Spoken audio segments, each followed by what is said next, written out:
Transition failing. Okay. So, welcome everybody to the NWO Show, your source for everything New World.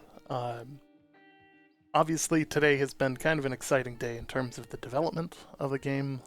Lots of game news, lots of new mechanics announced, and of course, the release date has finally been confirmed. Although, it's not the date that we thought it would be.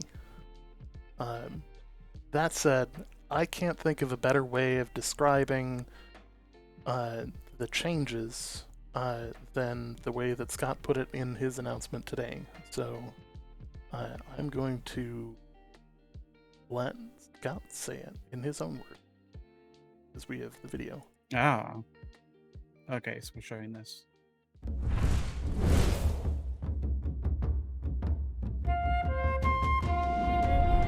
Hi there, I'm Scott Lane, Game Director on New World. I'm here to talk to you about our progress, our plans, and our launch date. So last summer we communicated that New World would launch this spring and that the team was going to focus on adding more mid and end game content. Since then, we've identified a few very compelling features that just wouldn't make that time frame, and we believe these features are going to transform the game, so we're going to take the time to add them before we put New World in your hands. New World's going to launch August 31st, 2021. This gives us not only enough time to implement those features, but to tune and polish them along with the entire experience. Closed beta is going to be on July 20th, and I really hope some of you come take an early look at the game. I'd like to take a few minutes and share what we're going to be working on between now and launch.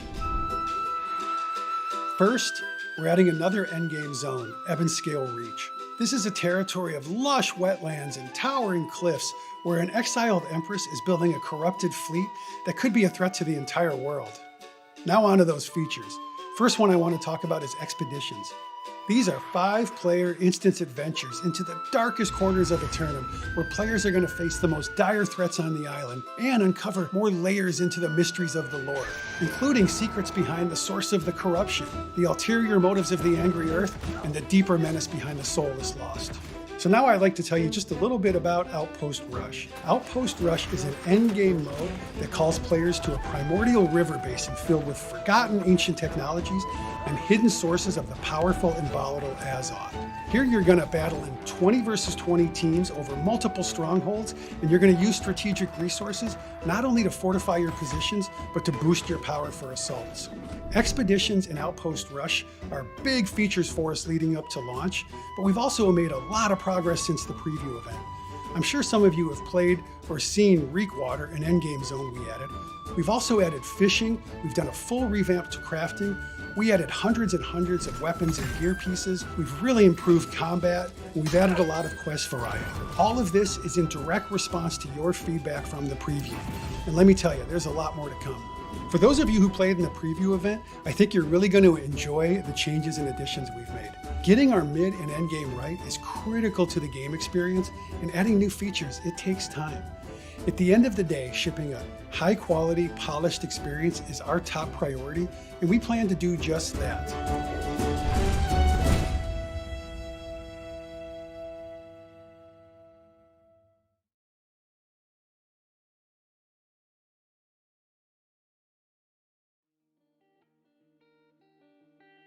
And we're back. So I think Scott said it best. Tons of changes, and I think that the entire gaming industry, after seeing Cyberpunk launch before it was ready, is taking a moment and going, hey, if we launch a couple months later than we thought we would, is that going to put us in a better spot? I can't blame them. Also, some of these changes are actually pretty large. Adding in instance dungeons, for one. Yeah, I can't help but sort of think. I mean, I was taken aback to sort of all the stuff they wanted to add in, along with obviously polishing the game, polishing sort of what's there and what they're obviously implementing as well. To the point where it's sort of acceptable as a AAA game, right? Because that's kind of how they wanted to they want to sort of open New World up as a AAA game. So people kind of expect a certain degree of polish when it comes to a AAA game. So And I think one of the important things to note when it comes to this is that, like, it's not that it's not that this is the only things that they're working on. There's obviously much more in the background to this that that goes well beyond what we see. You know, we've been seeing the monthly updates, which are actually pretty substantial updates in themselves, and I think it's interesting that they're, one, continuing that clear pattern, but two, also setting forth some ambitious things to add into the game, things that were not originally seen, and definitely not things that they had, based on our dives into the code. Nope. Were not things that Not they at all. had in there. They didn't have this. They didn't have any of this instance dungeons or anything like that in the preview files that I know of. At least none that we were able to find. Saw. Yeah. Yeah.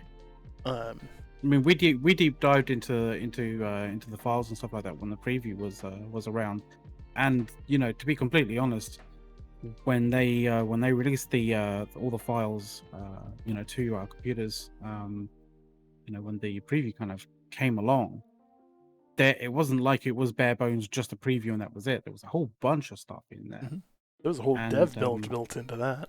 Exactly. Yeah. There was a lot of files that shouldn't have been in there that was bundled in with files that came with the preview. So Oh yeah. you would have thought that all of this kind of stuff would have been hinted at in all of the files and stuff like that we kind of dug through. And kind of a lot of what we're seeing now kind of isn't. Like it's kind of fresh, it's brand new. It's pretty cool. Mhm. Well, and it's interesting that there were certain things that they left in there, but there were also certain things that they might have removed and might have had the ability to remove that module from, like an instance dungeon's easier to take out of the game than something that's in the world itself. I feel like, I was kind of expecting the update to include something different. I'm incredibly thrilled with what I'm seeing. Like, there's obviously a lot here, a lot to go over, and just a crazy amount of additional stuff that was kind of I've seen coming, but at the same time, I didn't think that it was going to come this soon. I thought most of this was going to be next month, in all honesty. I think that I was expecting, and I'm fully expecting next month at this point to include a lot of rework around factions and companies. I think those systems are still due for a little bit of a once over. McLeod and I do actually look like we're related, but we are literally thousands of miles apart. Yep. Yeah. It's very strange, things happen. It's a small world. Very small world. Very small world. That said, I look nothing like him without a beard, which, for those of you who saw the January update, I'm sorry. That video has apparently been lost to the ether of the internet. Just delete. Yep, it didn't happen. I can tell you that I look like a 4-year-old without a beard. So, I'm not interested in that look. And of course, the second, cutting away from the game for a second here, the second I cut my beard off is when I gotta start going back into the office to deal with just craziness. So, yeah, no one in the office even recognized who I was at first. It was great. But anyways, back to New World. We got this whole thing to talk about, and I'm off on a tangent talking about my beard. So that said, there's just a crazy amount of stuff that they announced. Obviously, there is a new region. The new region appears to be kind of Eben Scale Reach. It's kind of a Chinese theme, Yeah, sort of like roughly Asian sort of feel influenced. Yeah, and I'm digging it. Like, I'm digging it. It Yeah. definitely confirms a lot of what we thought about where they were going to go with things and how they were going to expand the island and kind of the different biomes that they're aiming for, and it really helps to know, okay, hey, we knew they had the Romans. We've seen hints at the Vikings. We now have full-on confirmation images of the Asian buildings that are actually on screen right now. Yeah, I mean, prior to that, we had like, sort of, we had, what would you say, hints. It's in the same way that we had hints as to sort of like Vikings and stuff like that. We also had hints of sort of like maybe sort of Eastern, sort of Chinesey kind of like like Asian kind of possible kind of Asian sort of stylized stuff into the actual into the world as well, because one of the wrecks in the artworks, in various different artworks, in actual fact, seems to look like a Chinese junker, as it were. Mm-hmm. So we were kind of there, kind of going, well, maybe sort of like a sort of a Chinese influence or an Asian influence might be sort of on the cards, maybe in the far future, but seemingly it's obviously a lot more of a close future than a far future. Mm-hmm. The near future. Yeah. I think it speaks a lot to kind of where they're aiming, and a lot of the options in terms of cosmetics down the road open up with the more cultures they add in. I know back in the day I was like, oh, they really got to add in the Roman legionnaire skins and stuff like that because that'd just be cool. And now it's, oh, hey, I'd add in like some samurai armor, like that'd be pretty dope. The famed katana that Yeah. everyone will probably be like screaming from the hills about, like wanting to have, like, you best have the fucking katana on there, otherwise there's just not going to be, otherwise it's not quite there, otherwise the Asian theme is not quite there. And for to sort of to reference Robot Dog in chat, if one of the abilities in the katana kind of mastery tree is Naruto run, that'll just be like that would be a great addition. That would be a truly great addition. I wouldn't know whether that was actually just like a joke addition to the mastery tree or not. I'd literally be there kind of going, I don't know whether they're actually taking the piss or not. So You never know. It really opens up some options. It kind of shows us the direction they're going to go with things. Theoretically, they could just expand the map indefinitely.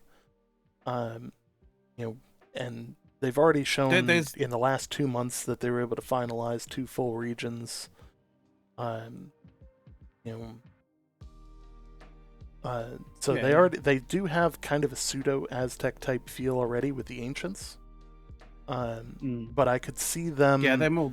If you remember there's a video. We have this video, and I can play it later on. I don't want to play the whole video right now, but there's a part of it that shows some of the Native American, or kind of native. Yeah. I don't want to call them Native American. That's not the right phrasing.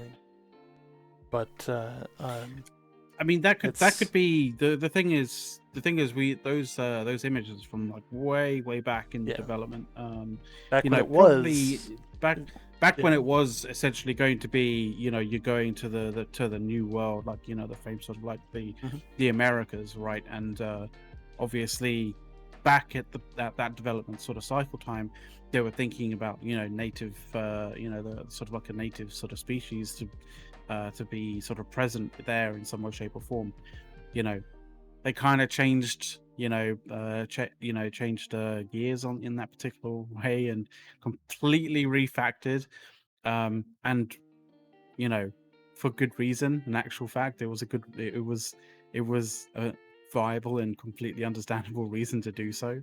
But it doesn't mean that you lose those assets. You can kind of rework those assets back in, if you're at least sensitive to the nature of, you know, what that particular kind of stylization actually means to people, right?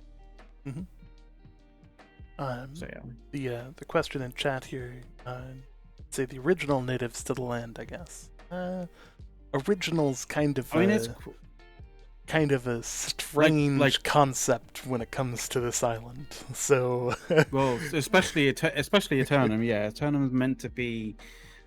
I mean, from all intents and purposes, from what we've seen from the, you know, the releases and the interviews and this, that, and the other with the various different developers, it almost seems as though this is like a fabled island that seems to miraculously disappear and reappear in you know, and reappear in various different you know, timelines and sort of like moments in time kind of thing. So you never know, like you never know both what we might actually end up having in the game or being introduced into the game, or, you know, who the natives of this particular island actually are, because like who knows at this particular point. Mm-hmm. I mean, there's a lot there. Like, there really is a lot there. And they've mentioned in one of the dev interviews with Scott was, you know, hey, they're not tied. They started in this time frame, or in this, you know, kind of time, you know, year. But they're very open to adding things from the far distant past to potentially the future. So Yeah.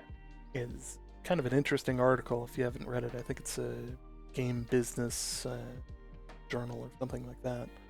Yeah, it's a GameIndustry.biz Yep. article with, was it Greg or Scott, or I think it's Scott. I can't remember. Yeah. Maybe Scott. Yeah. Hey, Graham. So it's definitely an interesting option. So outside of that, though, we got the new region, but we also got expeditions, and expeditions are a just, I think, great addition. Like, I mean, I'm excited for this. I think. Oh yeah, for sure. Like it's kind of like you know, dungeon quests, you know, done New World style, right? Mm-hmm. Like you know, so it is taking that classic kind of MMORPG element and, you know, developing it in the style for New World. You know, it's a hit. Like, you know, it's a style of play that people are familiar with, that they enjoy. You know, you're not going to go wrong with it. You know, so it's a safe bet, and I think the way that they're going to kind of do it, like, you know, has a lot of potential. In actual fact, I think there is a lot of potential with it, like in various different guises, not just, you know, get, you know, 5 of your friends together and go through a particular portal to like some instance kind of area. Like, you can do it in so many other different ways. You know, with what New World has to offer, and all the sort of like the variety that you can kind of put into there.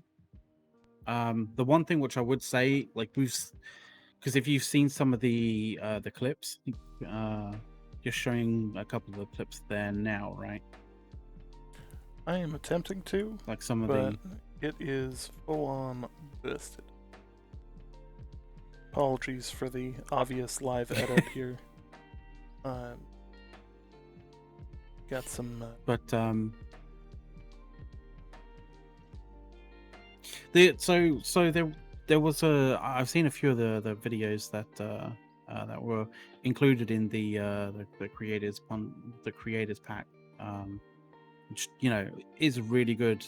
You know, I thank you very much, AGS, for including that, and including, you know, the create, like, just adding quality to the creators program, like when you do these sorts of things, which is really, really cool.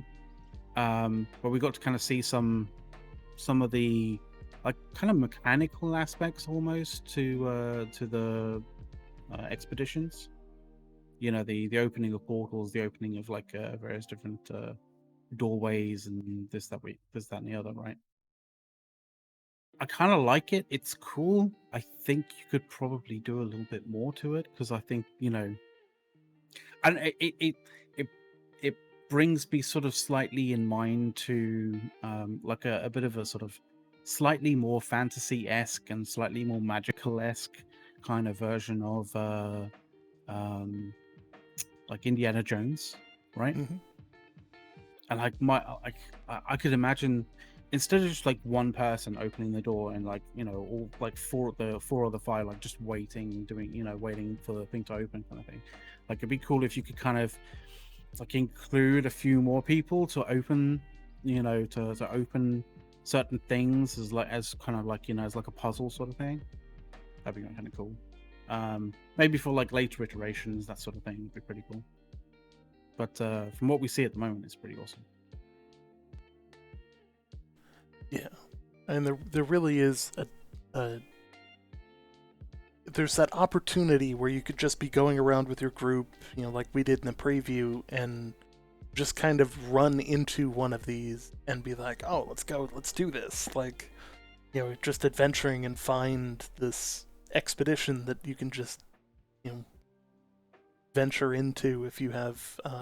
Looks like they're designed around 5 players. They're instanced. They're obviously aiming at a variety of different content levels. So there will be probably some that are aimed at a lower content, mid-game content, and obviously some that are aimed at end-game content. Yeah, I'm hoping that it kind of spans like sort of. It's not just like, oh, congratulations, you're level 60 after an extraordinarily long grind. Finally, you can play expeditions. Like, it would be really cool if they had like varying different levels, so you can kind of go and explore different kind of expeditions at different levels. That kind of thing. Mm-hmm. Really awesome. I don't think I've ever seen this wolf before. It's a big ass wolf. Yeah. There was also actually like one of the things that I noticed on Ebon Scale as well.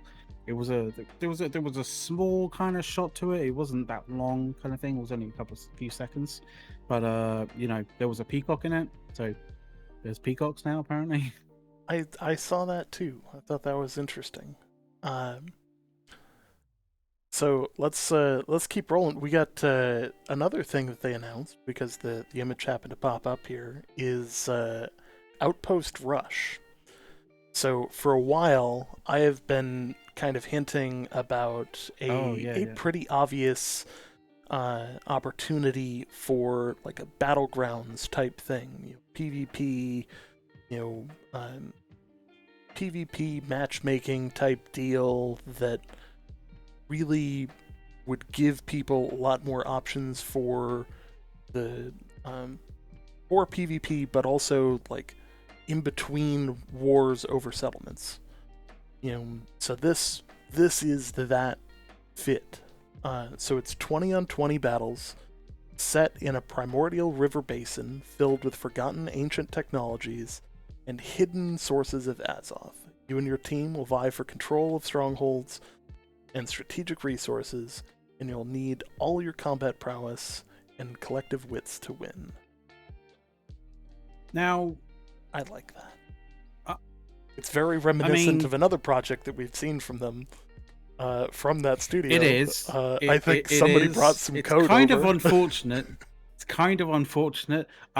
This is the thing. It's kind of like, I get, having had a development in the process going on for a long period of time, and wanting to not have all of that go to waste. So finding a way to basically utilize something that has already had a lot of development cycles put into it, in another project. Fair enough.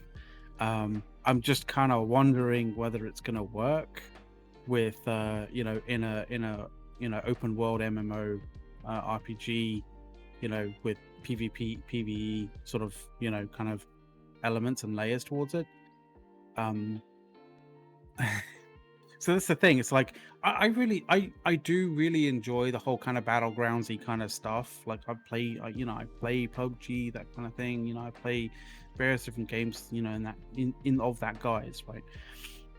It's just when it comes to that and open world, I've never seen anything bridge those two, and I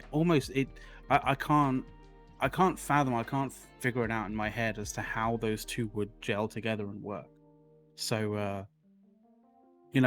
I'm not I don't want to I don't want to I don't want to like sort of shit on it kind of thing until I actually see it. It's one of those things where like don't knock it till you try it, right? Mhm. I'll let them have a have a good good go at it first and see what it's like kind of thing, but I'm kind of reserving my judgment here. Be cautiously optimistic, put it that Yeah, way. I'm full on optimistic. Like, I like this. Is I think from the it's looks it's of got some good stuff to it. And it's more from the of what look I liked. Like I really like that siege mechanic, the let's battle for the fort. And I see so this what as I the do natural like about progression of it that. what I do like about it in actual fact is looking at some of the images and some of the videos about it included in the creators pack. Like, you get a sense that because they're a smaller fort, because there's not like 20 gun emplacements, there's only like a few sort of spotted about kind of thing. And even though it's 20 on 20, I think it's kind of understandable that obviously, in a 20 on 20 versus, compared to a 50 on 50, your actions are going to mean more to your team and to and to the success of your group, right? But what I mean more in terms of that is, if you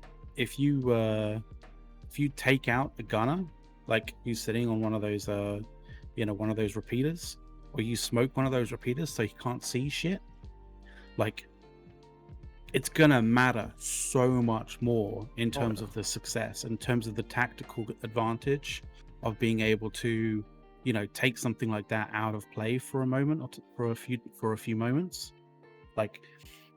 And to me, that's going to be that will pay dividends. Like that'll pay dividends to people's enjoyment of playing this particular style of gameplay inside of New World. I just don't know how it's going to fit into the open world nature of it.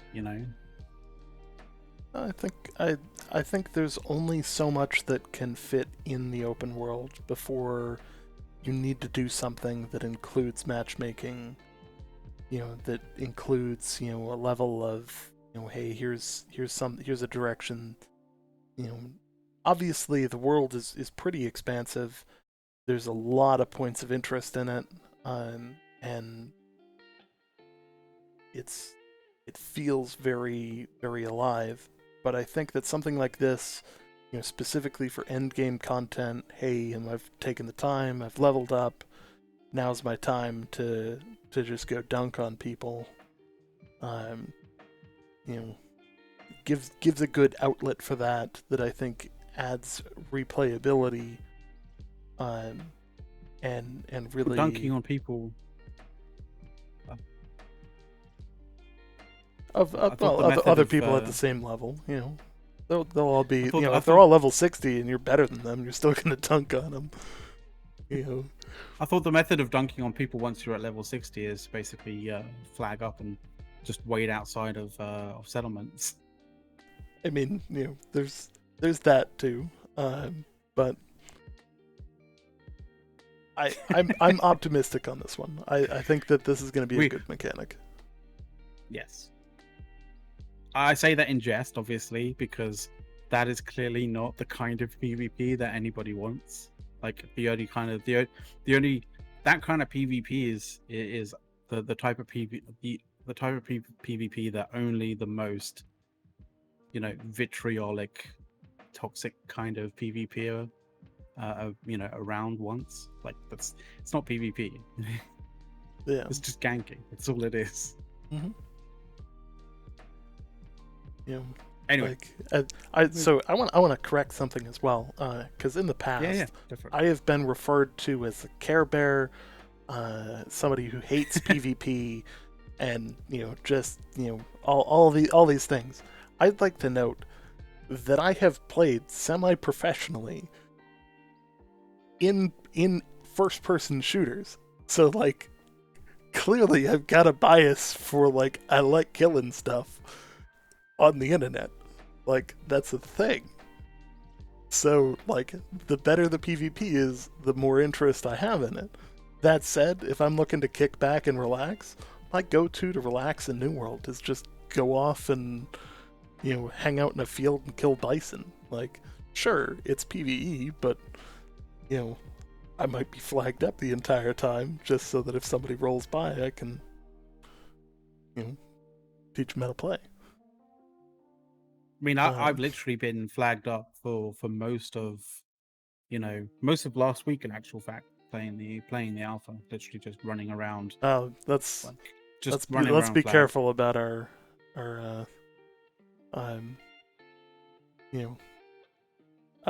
McLeod and I are members are in the current alpha, but can't say too much about it. Well, I think they know that. I think they can be fairly certain that mechanic still exists in the game. Like, I highly doubt that.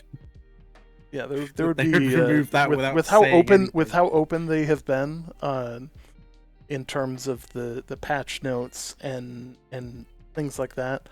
They really have announced a lot of information, and at this point, things like the NDA are really there just to stop people from seeing the bugs. Whatever bugs there are, like they want the game to have the right image when it comes out. Which I think that's the reasoning behind them holding the NDA still.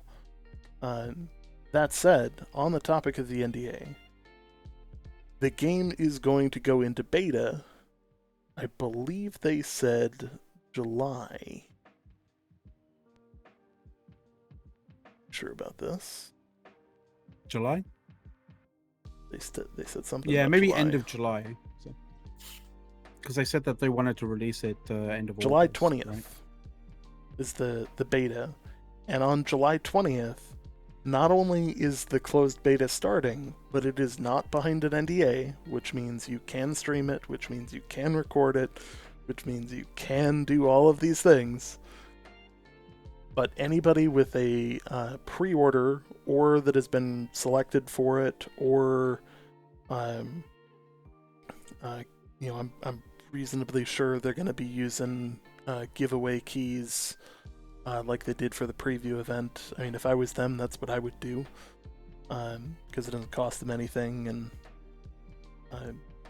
was a great way of getting people involved in the preview event itself, and might drive sales, especially with the beta leading a month later into launch, which is officially slated for August 31st.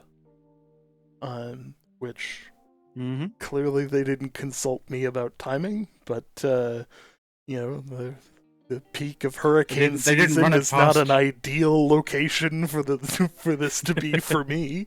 But for those that don't know, I'm an emergency manager. I hate to sort of say this to you, Ace, but doing a show at 48 minutes past 1 in the morning. Doing a show at 10 minutes to 2 in the morning, kind of isn't like my most ideal of times. So I think it could deal with the hurricane season. True. Given by then in the year, I'm gonna have so much leave built up that I'm probably gonna take that first week off.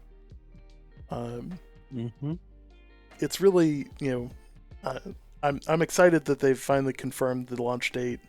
I think it's about time. I think there was a lot of questions in the last couple of weeks where it was like, hey, their Twitter keeps saying, hey, we haven't confirmed the date.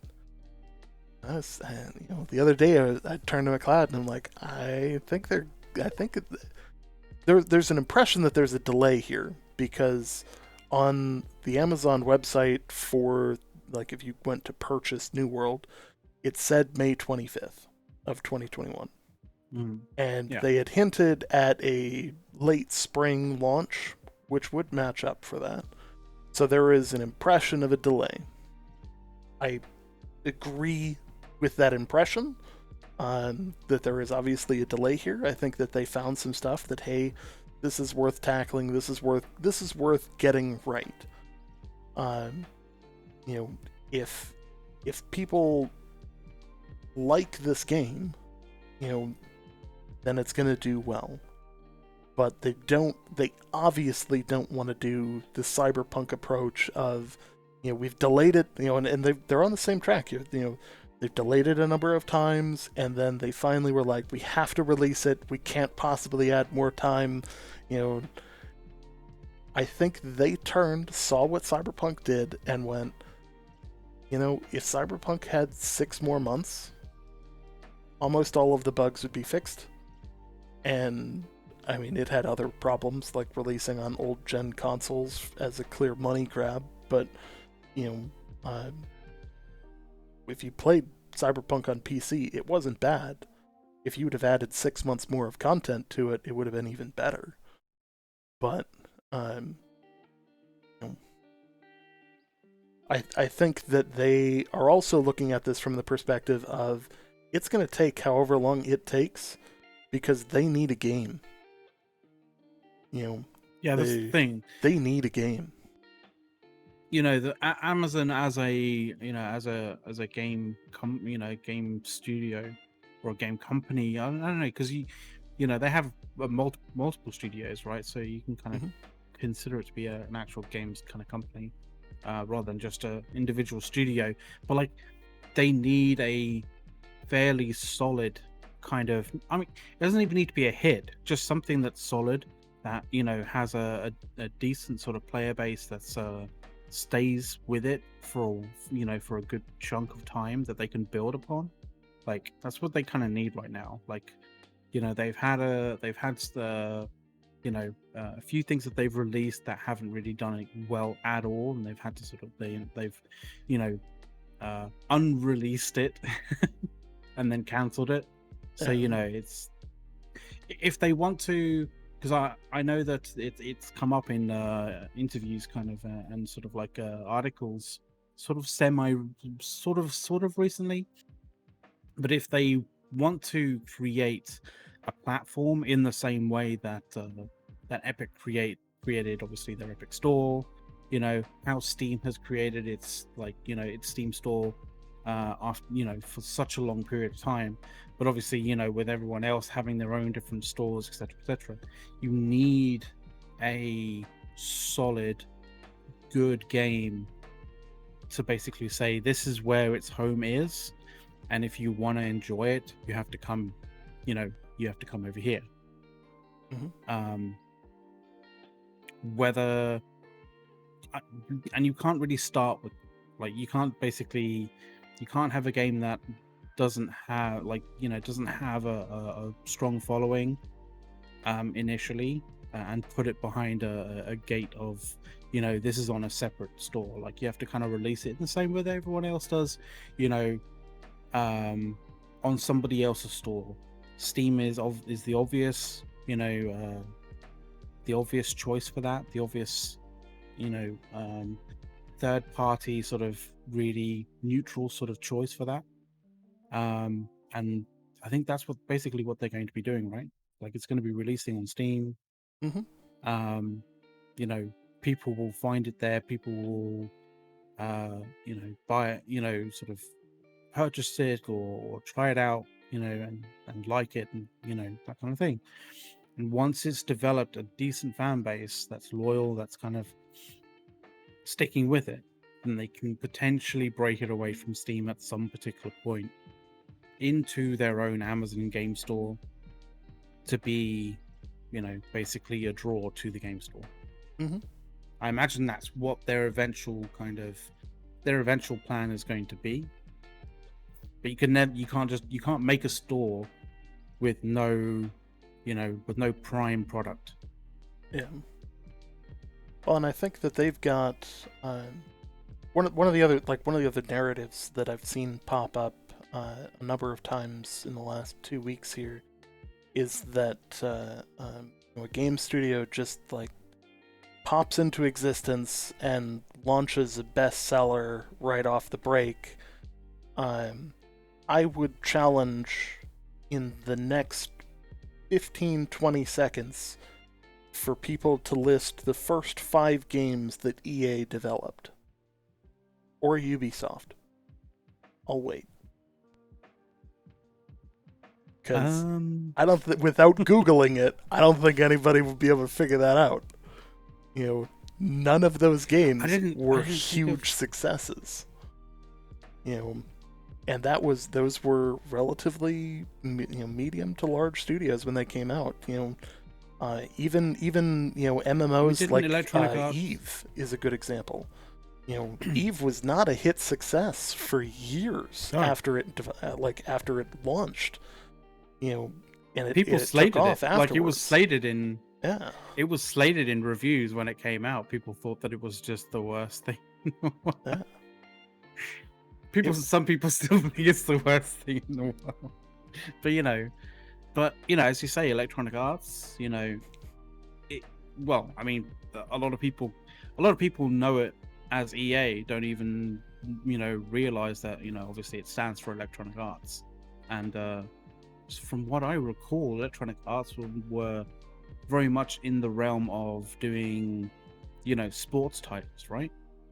If I remember rightly, sports titles like driving titles, that kind of thing. I mean, it wouldn't surprise me if they got the base code from FIFA like 30 years ago and have just been riding that train since. But like because their whole shtick, their whole kind of like their tagline was EA, if it's in the game, it's in the game, right? Yeah. So that's one of the other things. And of course, the other side of this is that Amazon Game Studio has been around for, I want to say 6 years, 7 years, and they effectively have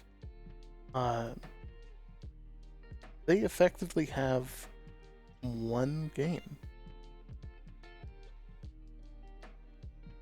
Yeah. That like just thinking about this logically, I think they only have the one game, the Grand Tour game.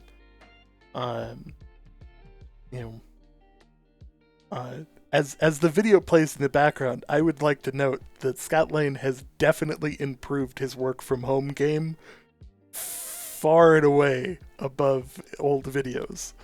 Like when they did the first delay announcement, like you could tell that Scott did not plan to work from home prior to that. But now he has got that on lock. Like, good stuff. He's got the backing. He's got the background board and everything. Like, Oh yeah. Good. A good question popped up in chat here. How much money did they spend so far? I mean, in another show, just in New World, or yeah. It's substantial. It's a substantial amount of money that's been put into what I would argue is building code base. Well, it's not just building code base though. Like what you're doing is you're building code base. You're basically buying, existing studios, right? Because they didn't just magic these studios into existence. These studios were in existence prior to it, but they were independent at a particular point in time. Like they were purchased. You had to basically build this infrastructure of like this sort of hierarchical structure to basically I wouldn't say control, like to basically manage and micromanage these the projects and how they kind of come along, etc. The other kind of thing is, they developed Lumberyard, right? Like, well, they're still developing Lumberyard, and I don't want to try and undersell it here, and I don't think I ever could undersell it. But making, a kind of brand new game engine, or at least even a game engine that's developed sort of from a side variant of an existing one, is still a really big ask. Like for a brand new like game company, not many game companies do that, right? So many very prestigious game companies, license game engines from from the old masters, people make people hire people license Epic's engine, right? CryEngine, one of the other ones, not coming to me at the moment, but like those sorts of engines, the people who have basically been around for ages and have put so many like decades of development time into creating these engines, redeveloping these engines over time to be to have all the various different modern kind of conveniences when it comes to developing and designing games and coding games. It's colossal amount of work, and it takes a colossal amount of time and a significant chunk of money. So that kind of shit isn't easy, and it doesn't come cheap. Exactly. And that's just one side. That's just one aspect of Amazon Games at the moment. They do, for every one of these what people would argue are failed projects, they also come out of that with code. And people will argue, oh, Crucible was a bad game, and they're not wrong. Amazon Games made a team-based shooter that had no methods of being able to communicate with your team. And I hope they realized why that failed. Among other reasons, but that was. I mean, the thing is. But the biggest thing is right? that they got the code from that. There are modules within that code that can be repurposed and reskinned to enable them to do other things. Yeah, so the important thing, right? The important thing about this and about all of the failed kind of projects that they've had is, so long as they've learned something from it, then it's not a failure. It's just another step in the path to finding that successful kind of, that successful recipe for a game. Yep. Taking that famous quote from Edison, right? Like, he didn't fail. He just found 10,000 different ways that a light bulb doesn't work. Eventually he did find it, and he did make the light bulb, and it, was revolutionary. But, without those failures, without learning from those failures, you're not going to get to making that, that one product that's like revolutionary. So, yeah. So long as if you look AGS at New World's development, then there will be. If you look at New World's development, they've really done a lot in terms of, between Alpha 1 and Alpha 2, we realized that the direction PvP had taken was not the direction that we wanted the game to go. It was driving people away en masse. It was creating a massively toxic environment, that to this day plagues the Reddits. Like, as a Reddit mod, I can almost instantly tell you people who had an account in the first alpha on the Reddit. Like, you can almost spot them with their first comment, because it's almost indefinitely going to be reported, because it's just out of place with the rest of the community that's been developed since the game changed direction. I'm incredibly happy that it changed directions, and this is coming from somebody who really enjoys PvP. It's funny because I really want like a pure PvP experience in in New World, and I hope that it sort of starts to turn that direction as well. So like, obviously I'm going to do as much as I can to make it turn in that direction, and show basically that the pure PvP experience. Not saying that like that there shouldn't be interconnects between PvP and PvE. Yes, there should, but I don't feel like that people should be forced to PvP. When what they want to do is they want PvE, right? Mm-hmm. That's what I mean by a pure PvP experience, as in, the people who you're fighting want to fight, want to PvP. Mm-hmm. They're not trying to. They are there they're to not fight sort you. of like, yeah, they're there to fight you. They're not there to try and gain the advantage of, whatever mechanic allows them to PvP or allows other people to PvP them, right? That's what I kind of mean. Like, pure PvP, as in they are there because they want to fight. They want to fight other players, and I think that is the best thing for this game to have, is a pure PvP experience for people who want to PvP. Yeah. To answer the question, how does it feel to be a Reddit mod? Have you ever seen The Princess Bride? The scene where the guy sucks a year of life out of the prisoner, and then asks him how he feels. Roughly that. Yeah. That's harsh. It's something that you just It's a bad time. It's an experience. You don't do it unless I think it's really want to do it, and even then you kind of regret doing it in some cases. I think people should. I think you should be able to use that kind of stuff where, like, if like, I don't know, if you've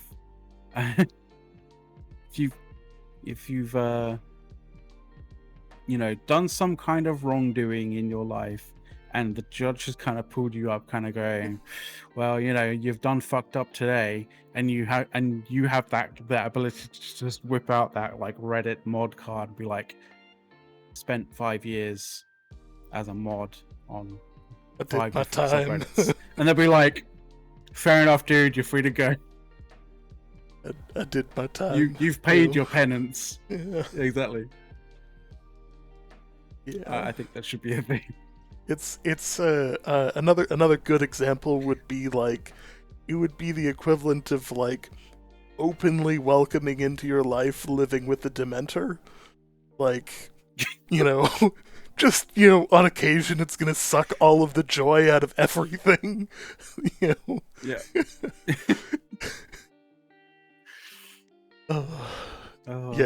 It is good. It is.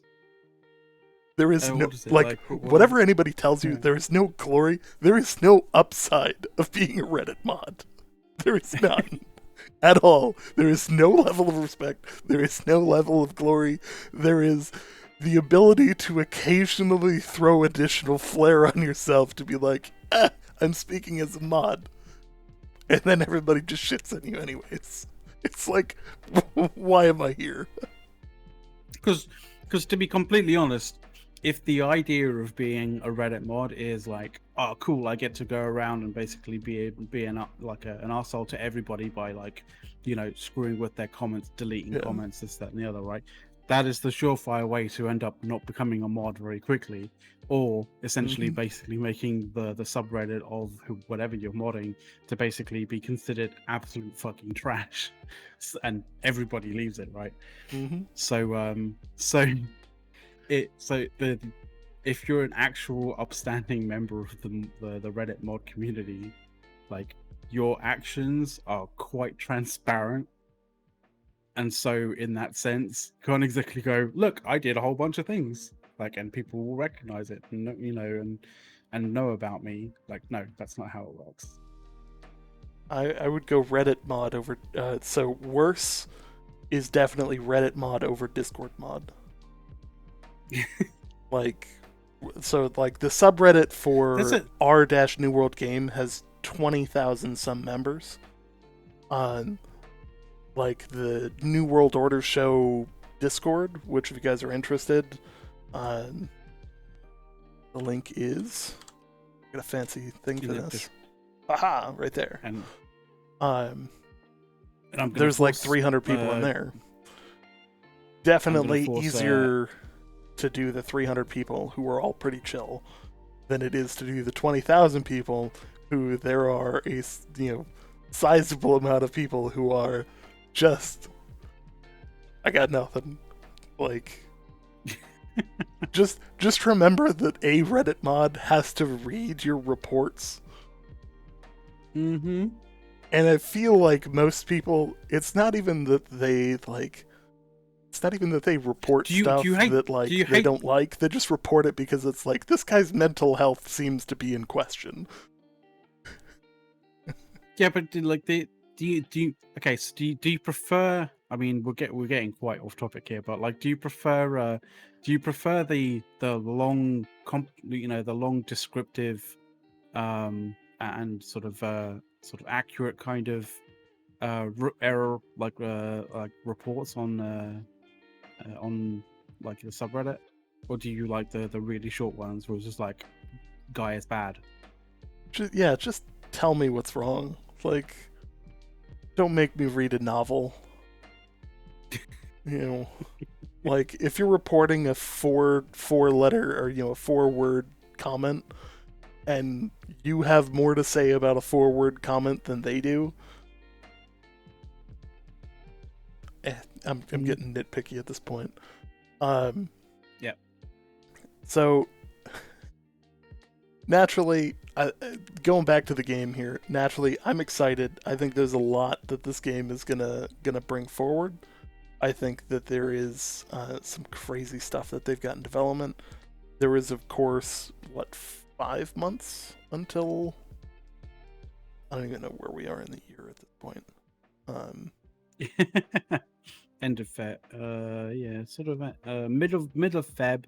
So like if we're talking 20th of July as being the open beta, then it's basically like what, like 5 months and a few days, like 3 days. Mm-hmm. And they've been giving us something every month. Towards the middle of the month, basically this time of month, every month for the last 3 months, or 4 months. November we got updates. November, December, January, and February now. We've gotten major updates, patch notes, and all that. I think that there's a lot to be said about what we can do, what we can glean from this, and what we can expect as well. They're clearly building themselves up for monthly release cadences for additional content or patches.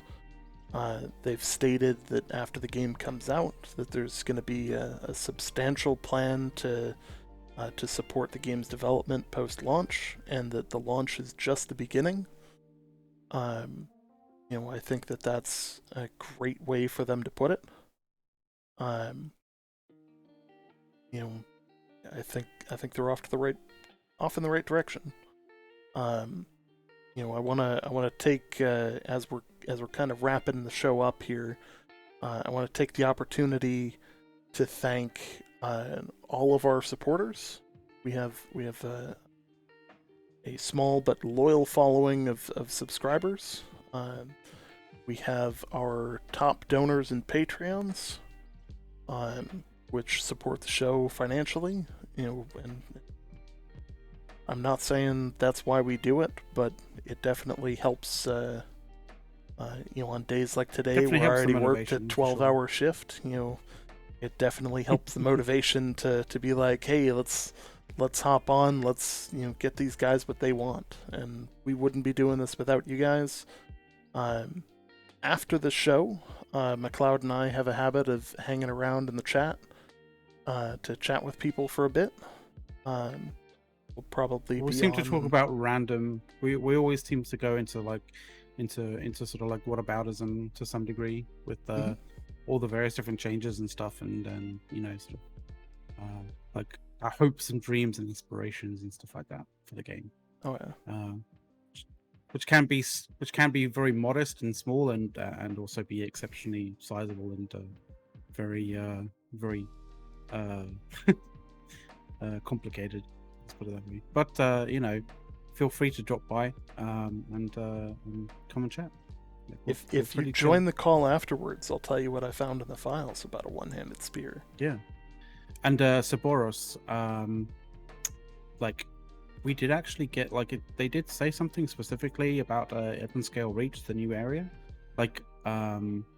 regarding boats, because they literally say in the in the update, the exiled Empress is building a corrupted fleet, right? So depending on how we experience that particular, or how they develop and how we are able to experience that that kind of content, that might mean that boats and sort of naval gameplay in some way, shape or form might actually end up becoming a thing in New World. You never know. I would appreciate that if they did that. That would be a really cool addition. Yeah. So with that, whether you're just here, a follower, a subscriber, one of the regulars on the Discord, one of our Patreons, I want to thank you guys for coming.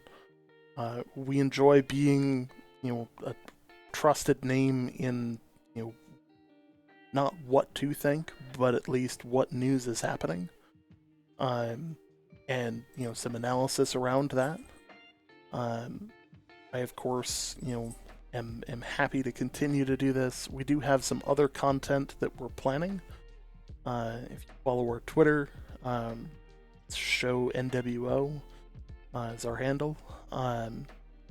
We've been teasing some additional content, and most of that will revolve around either other games, as well as some general product reviews, which,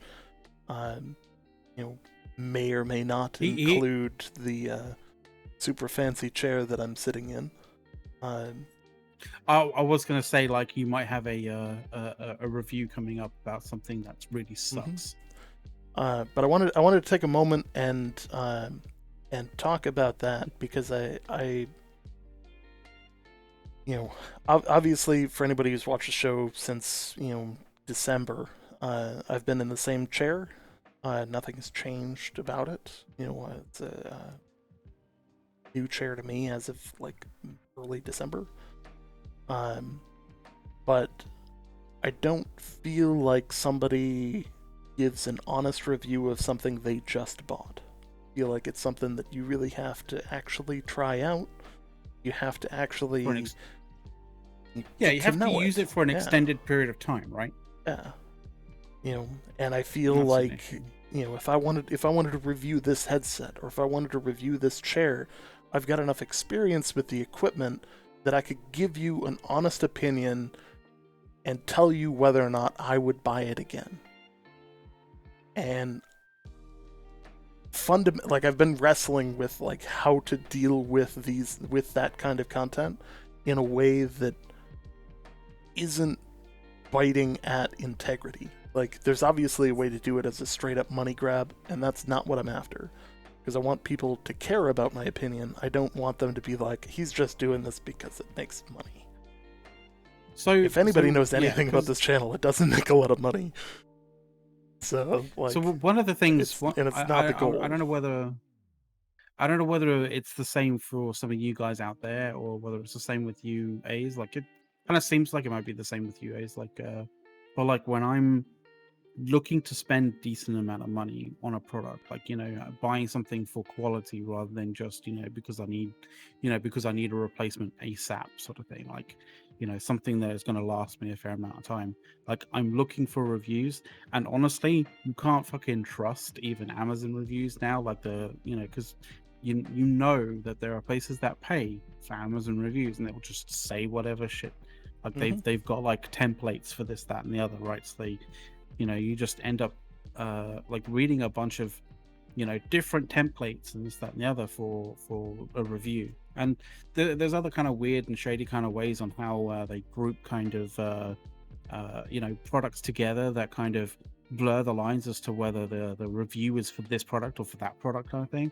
So I'm always kind of looking for video reviews of people who are actually trying the product out, for an extended period of time. And those are generally the product reviews that I tend to put my money on, literally sort of, throw my money at, sort of thing. Actually, you know what? I will give you guys a sneak peek of a review that I can do live on stream right now, in terms of something that I tried, and this will tell you just how true I'll be in all of these. Let me. Are you about to get the Dyson?